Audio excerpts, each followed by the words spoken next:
Miami Marlins versus New York Mets. The Miami Marlins, 63-71, and the New York Mets, 72-62, will play the third of a four-game set in the NL East on Saturday.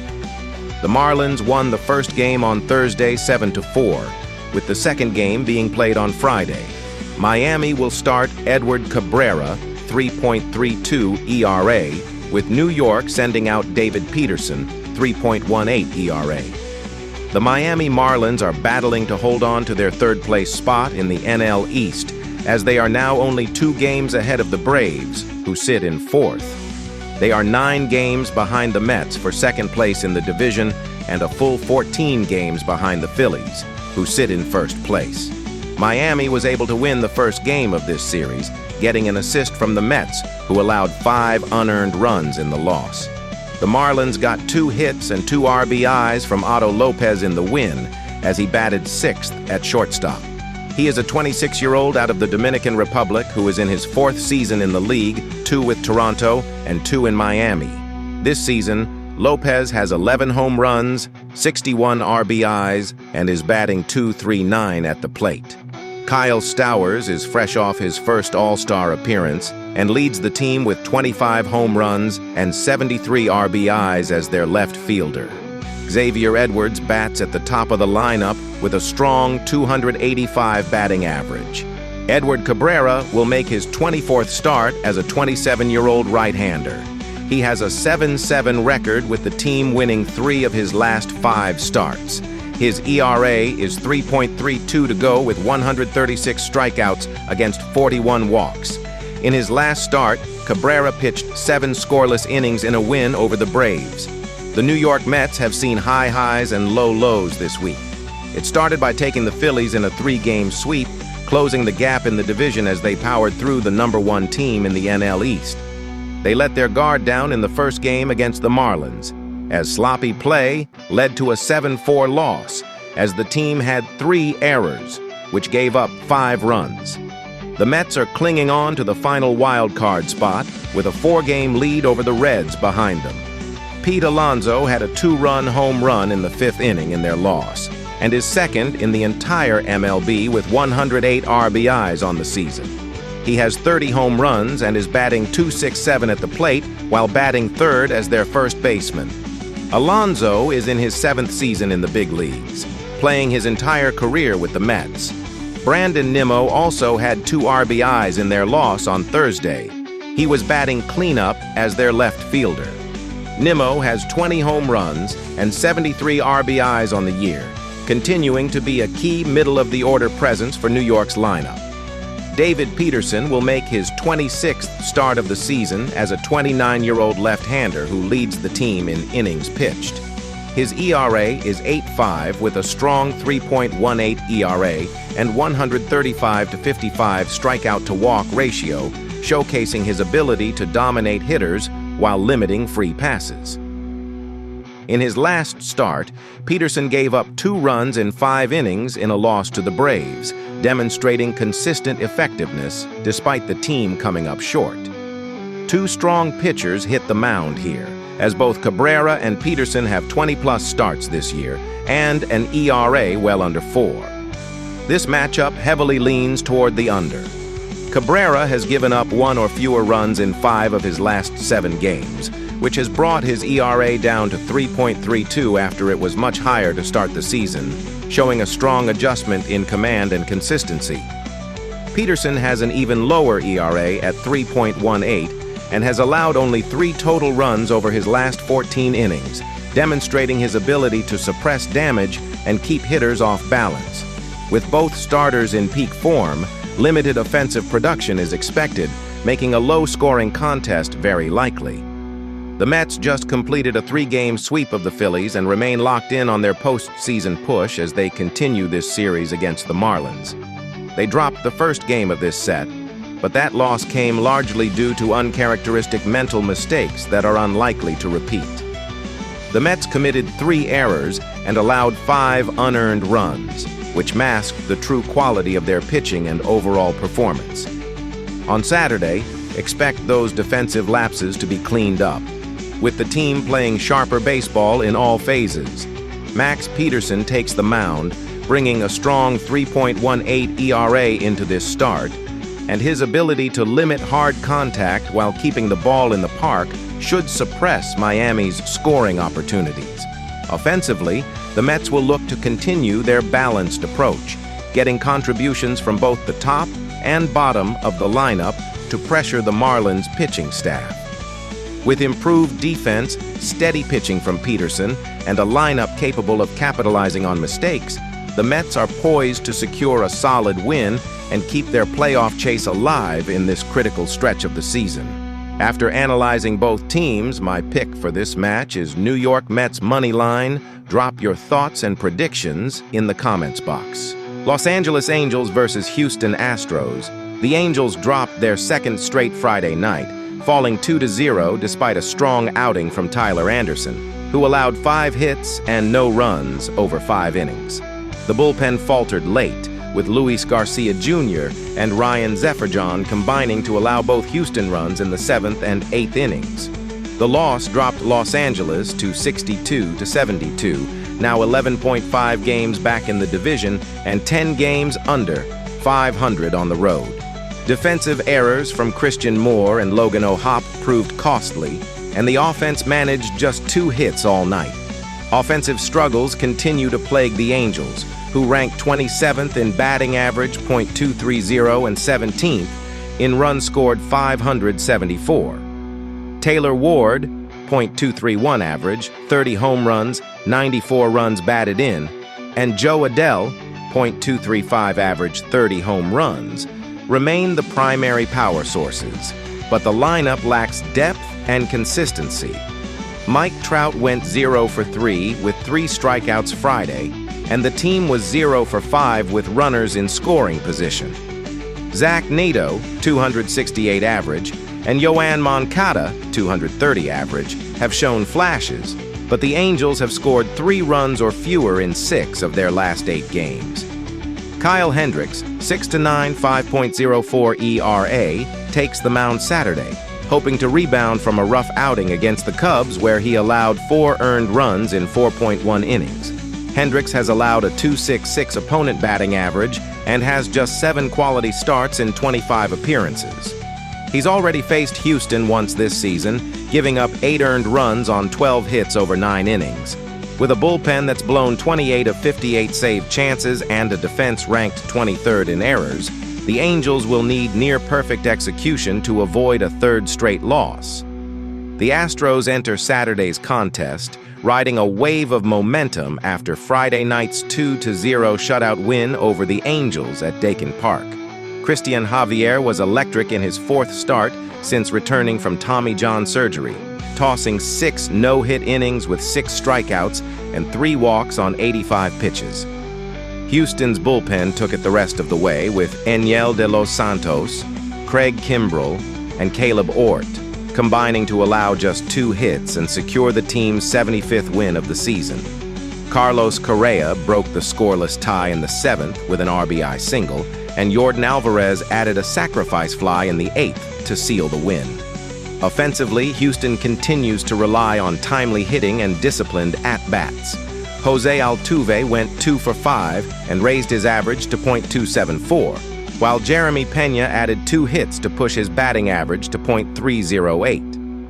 The Astros are now batting .253 as a team, 4th best in MLB, and rank 14th in slugging, .401, and 13th in OBP, .318. Despite going 0 for 9 with runners in scoring position Friday, they capitalized on defensive miscues and situational hitting to manufacture runs. With 565 runs scored and 148 home runs on the season, Houston remains a well-rounded threat. Spencer Arrighetti, 1-5, 6.21 ERA, gets the start Saturday, looking to build on a solid outing against Baltimore where he allowed just 2 earned runs over 5.2 innings. Arrighetti has struggled with consistency, allowing a 261 opponent batting average and averaging just 4.8 innings per start.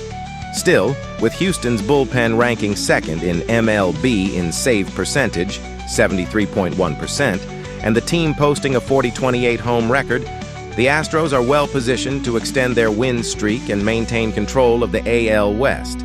Houston looks like the right side to back at -160 in Saturday's matchup, especially after Friday night's 2-0 shutout win behind Christian Javier's 6 no-hit innings. The Astros have now won 3 straight and continue to dominate at Daikin Park, where they're 41-28 on the season. Offensively, they've been efficient, if not explosive, ranking 4th in MLB in batting average .253 and 13th in OBP .318. And they've shown they can manufacture runs even when the long ball isn't dropping. With Jose Altuve, Jeremy Pena, and Yordan Alvarez all swinging well, Houston has the lineup depth to pressure Kyle Hendricks early and often. On the mound, Spencer Arrighetti gets the start for Houston, and while his 6.21 ERA is concerning, he's coming off a solid outing against Baltimore and has gone 5+ innings in 3 straight appearances. He'll face an Angels offense that's batting just .230 on the season and has scored 3 runs or fewer in 6 of its last 8 games. Los Angeles has dropped 5 of its last 6 and continues to struggle with bullpen reliability and defensive miscues. With Houston's superior form, home field edge, and deeper roster, laying -160 offers solid value in a matchup that favors the Astros across the board. The Angels' offense has been inconsistent, failing to produce runs in crucial moments, and their pitching staff has shown vulnerabilities against top-tier lineups, making it difficult for them to keep pace with a balanced and well-performing Houston squad. After analyzing both teams, my pick for this match is Houston Moneyline. Drop your thoughts and predictions in the comments box. Detroit Tigers versus Kansas City Royals. It's the middle game of a 3-game weekend set on the diamond in the Show Me State between AL Central rivals as the Detroit Tigers travel to face the Kansas City Royals Saturday night, and Detroit was swept on the road by the Athletics as they were blanked 7-0 in the series finale on Wednesday. Kansas City took 2 of 3 from the White Sox on the road, prevailing 12-1 in the rubber game on Wednesday. Detroit dropped their 4th straight game as they were blanked by the Athletics Wednesday in their previous contest. The Tigers entered Friday 78-57 and own an 8.5-game lead over the Royals for the top spot in the AL Central. On Wednesday against the Athletics, Detroit mustered just 2 hits with Spencer Torkelson, recording the lone extra base hit, a triple. The Tigers were 0 for 3 with runners in scoring position and left 4 runners on base. Casey Mize, 12-5, took the loss as he allowed 5 runs on 7 hits with 2 walks and 4 strikeouts over 3.1 innings of work. Jack Flaherty takes the hill for the Tigers as he logs his 27th start of the season in the middle game of this set.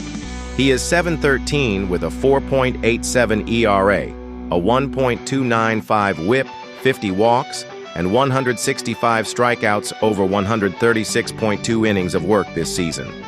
Flaherty took the loss in his last start, which came against the Royals at home Sunday. He threw 5 innings, allowing 8 runs on 10 hits with no walks and 3 strikeouts in a game. The Tigers eventually dropped 10-8. In his last 3 starts, Flaherty is 1-2 with a 7.16 ERA, a 1.44 WHIP, 2 walks, and 18 strikeouts over 14.1 innings of work. Flaherty makes his 6th career start against the Royals in this contest. He is 4-1 with a 3.00 ERA, a 0.767 WHIP, 4 walks, and 27 strikeouts over 30 innings of work. Flaherty is 3-0 with a 0.90 ERA, a 0.60 WHIP, 4 walks, and 21 strikeouts over 20 innings of work in 3 career starts at Kauffman Stadium. Kansas City won for the 3rd time in 4 games as they walloped the White Sox Wednesday in the rubber game of the set. The Royals entered Friday 69-65 and stood 2nd in the AL West, 8.5 games behind the Tigers for the top spot.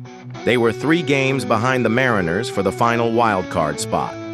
On Wednesday against Chicago, Kansas City totaled 16 hits with 6 players recording at least 2.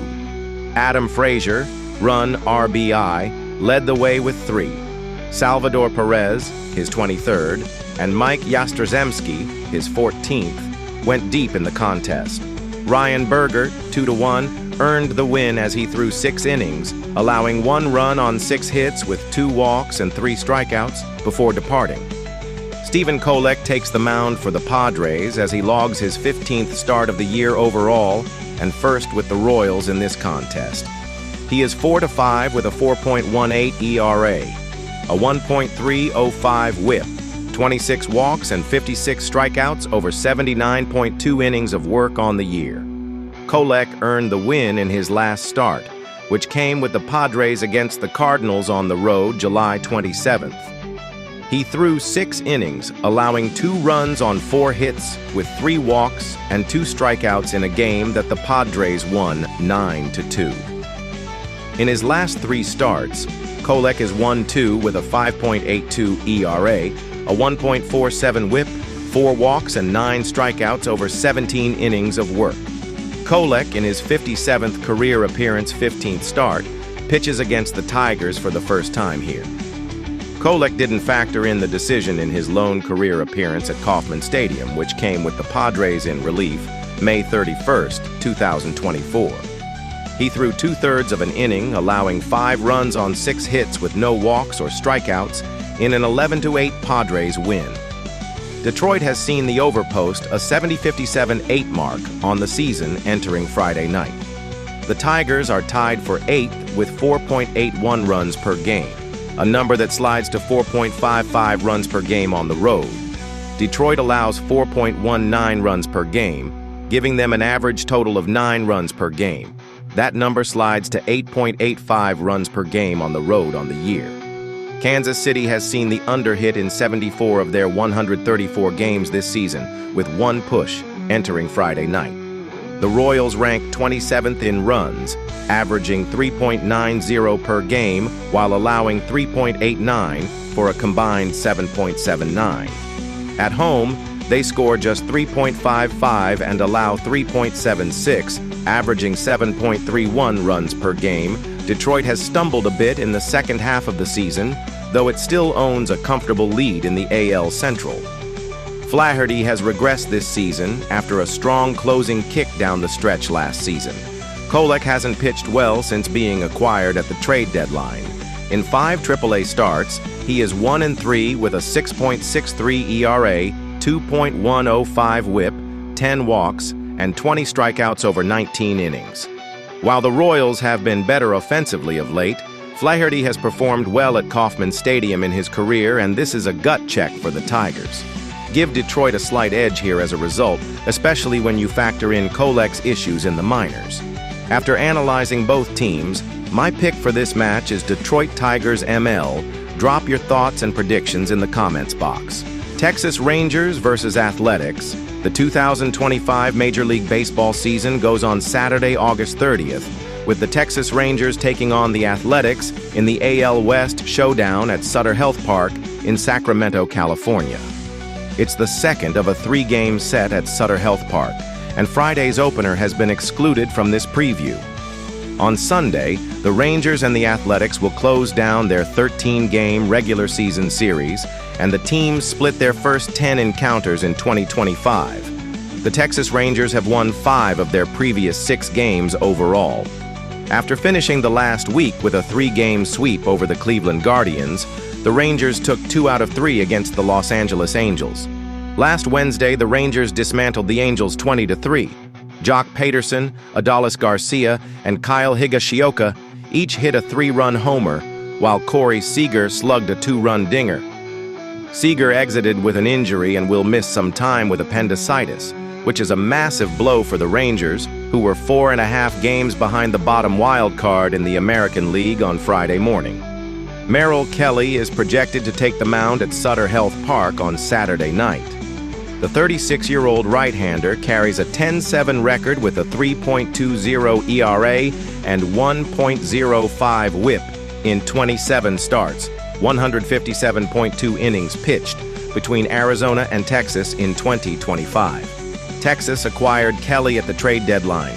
Kelly has gone 1-1 with a 3.10 ERA in 5 starts, 29 innings pitched, with the Rangers. Last Sunday, Kelly fired 7 scoreless innings in a 5-0 blanking of the Guardians. He fanned 8 while allowing just 4 hits and 2 walks. The Athletics were 9.5 games behind the final wild-card spot in the American League on Friday morning. They will almost certainly miss the playoffs, but the A's are trying their best to win every game. Over their last 12 outings, the Athletics have gone 9-3, and they were looking for their 4th straight victory in the opening game of this series. The A's started this week with an impressive 3-game series sweep against the Detroit Tigers. After an 8-3 win in the opener and a 7-6 extra inning victory in the middle game, the Athletics blanked the Tigers 7-0 in the closer. At the time of writing, it was unknown who would get the starting call for the Athletics on Saturday night. Their rotation has some serious injury problems. Luis Severino, Jacob Lopez, Gunnar Hoagland, and Jack Perkins are all on the IL, leaving the team thin and forcing them to rely on inexperienced arms or bullpen-heavy approaches. This uncertainty makes the pitching matchup unpredictable and gives the Rangers an even bigger opportunity to take advantage offensively, especially if the Athletics cannot settle into a consistent starter for the contest. Keep tracking the news, but the Athletics will probably have to opt for a bullpen day on Saturday. Their pen has thrown 37.2 innings over the last 10 days while posting a shiny 1.43 ERA, 0.96 WHIP, and a .182 batting average against. Even with those impressive numbers, relying on the bullpen for extended work can be risky, as fatigue may set in and lead to mistakes late in the game. This gives the Rangers a chance to keep their offensive surge and exploit the A's bullpen lapses. I noted how good the Athletics bullpen has been over the last 10 days. However, pitching the entire game is a completely different challenge, and I expect the Rangers to extend their strong run of form at the plate.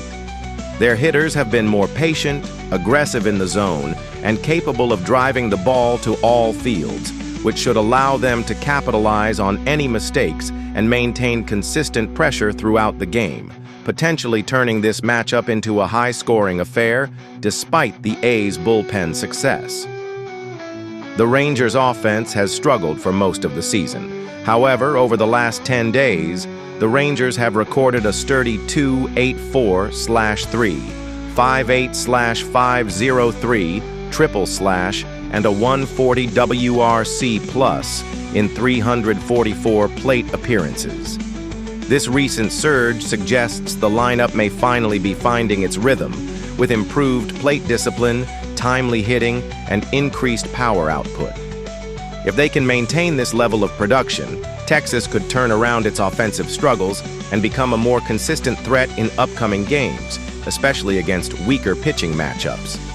The Athletics have accounted for a .733 OPS and 98 WRC plus in the past 10 days. Just 3 guys from this A's team have seen Merrill Kelly before, combining for 0 hits and 5 strikeouts in 9 at-bats. That lack of familiarity with Kelly could play a major role, as his ability to mix pitches and change speeds makes him especially tough on hitters seeing him for the first time.